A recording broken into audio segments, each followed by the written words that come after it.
tax requirements for your homestead or your small business on your homestead. You know, man, I really did not understand taxes at the level that I did until we formed a LLC and had to use that for our rental property at one time. You know, not until we started a homestead and a small business as well. You know, man, I posted a video, man, I will post in here at the end screen that you can check out. But I titled this one, Understanding Your Tax Requirements, you know, for a homestead or a homestead small business. You know, just got back from the tax assessor, and I talked about that in the video, and I submitted the paperwork. Man, I want to encourage you, if you got a homestead, or let's take it back, man, you have recently purchased some land, you've come out from the city, you've purchased some land, you know, man, I would advise you to look up as much information as you can, educate yourself with the different tax break opportunities that you can take advantage of in your state. Go down there and actually talk to these people. You know, look what they have in the system to make sure it's accurate, because there's a high probability if somebody had built something on that land and it may no longer be there, maybe a storm took it out or something, you want to actually know what they're tracking on your footprint. You know, when I talked about it in the video I did yesterday, they were tracking some structures that are no longer on my property. What's the bad thing about that? The bad thing is if they are counting square footage and counting these as dwellings or potential buildings or sheds, there's going to be a tax requirement for that. So you have to go down there, build a relationship with these people. You know, don't go down there with an attitude. Go down there, be nice and cordial. Ask these people. They'll pull your property up. They'll actually show you your property lines, things like that. And you can look at their imagery, their topography that they have, and you can see that, oh man, that building ain't there. You know, that used to be there. And they might have a photo from 10 years ago in there, 5 years ago. But there's a tax requirement, and you can ask them to go in that system and remove it. Okay. But I submitted the paperwork today. Yesterday, I went down there and kind of played a little naive, acting like I really didn't know and I just wanted some information. And they kind of guided me through. I'll tell you the process. Running a dog boarding and daycare business on the homestead. She said, okay, well, what do you have in your building that you use? Now, what you disclose is what they're, if you verbally say it, they're going to be looking for it when you turn in that paperwork. So I said, oh yeah, we just got some, you know, just some old little kennels, couple water dog bowls, something real simple. Now, if you go in there and you fill this out and you put on there, yeah, we got a sectional in there. You know, we got a refrigerator. We got a nice Ashley furniture desk. You start putting all that stuff on there, man, your tax requirement is going to go up because they're going to tax you based upon those assets. So, man, I turned that form in. It had the option to put new or used. I got these kennels secondhand from when I was loading them up from the store on my doggone trailer. They went from one person's hands to another hand. I got them kennels secondhand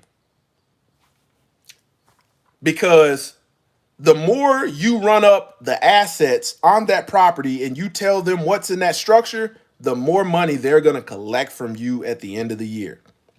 Now, luckily, I was in there and a lady heard the name of the business and she said, yeah, my husband drops our dogs off all the time there when we go out of town. I said, what's your husband's name? I said, yeah. She told me her husband's name. I knew the dogs. And I'm like, man, that's some nice dog. We enjoy having them. Man, that lady took my paperwork. She said, I'm going to enter this in the system for tax year 2026. I'm not going to do it for 2025 so you don't have a bill. I said, man, you are so nice. I said, people think ain't nobody nice in the world. Hey, when you playing with these taxes, it pays to build relationships. But man, I put dog kennels and water and food bowls and a water tank that I got off Facebook Market. Keep it real simple. You gotta, if you once they know you got a structure, man, you can either tell them I ain't got nothing in there, but they know it's a business. They can see it via the Google business page and all of this stuff. So gotta play the system. But man, when you give them all this information, I want you to realize you're screwing yourself. You're jacking yourself up. You know, man, give them the used value of stuff. Give them the used value. Is it new? No, it ain't new. It's used. It's been used. But if you disclose all this information and you run that total up and they like, yeah, you got 30,000 worth of stuff in there, that becomes your doggone baseline.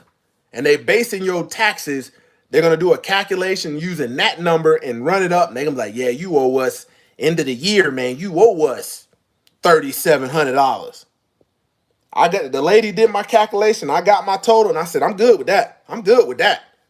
But that was based upon anytime they send you anything for your taxes, you know, especially for small business, man, go talk to these people in person before you just fill this out, mess up a whole section, run your tax obligation and tax requirement, you know, off the charts. And then at the end of the year, you're looking crazy. You know, go in there and ask, play a little naive. What kind of information are you looking on this section? What else do I need to fill out? Is that enough? Can I submit it like that? And there'll be more than, it's nothing but 9 times out of 10, it's nothing but you know, a group of women that's working back there. So you got to go in there, build that face to relationship. You know, don't avoid it. If you got a homestead, go down there and talk to them and ask, like, is there any kind of agricultural tax exemptions I can get, homestead exemptions?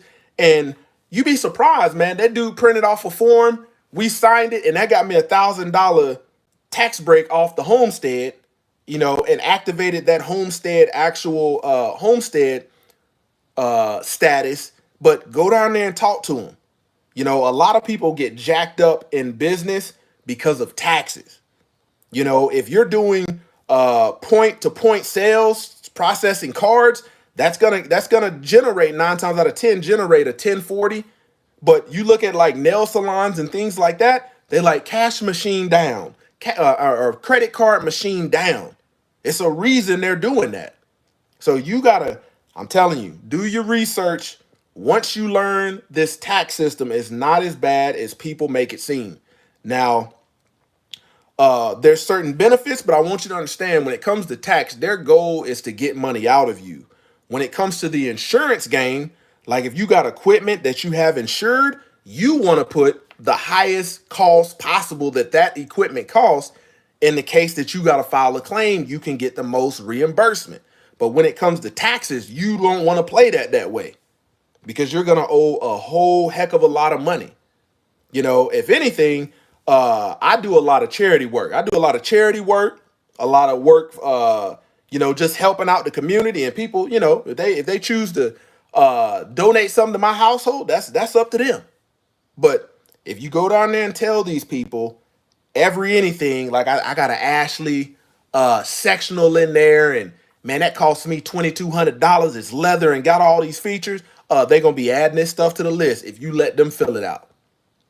I talk about in that other video, man, the imagery that they have is some great imagery, you know, but it's the onus is on you to tell them, man, that is not a dwelling, that is not a shed, that is a covering, that is a canopy.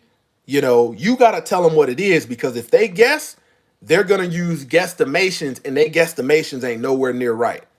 You know, based upon transactions and credit card processing that they assessed us at, having no proof of documentation, it was way off the charts. I say, oh yeah, we part-time, man. I'm active duty military. I do this in my part-time here and there. So, man, that's the story. That's what we sticking with. But you gotta learn this tax game to get the breaks, you know, to learn the benefits and to make sure you don't overpay. Close to the Y'all Ministries, kicking it gun barrel straight. Bow.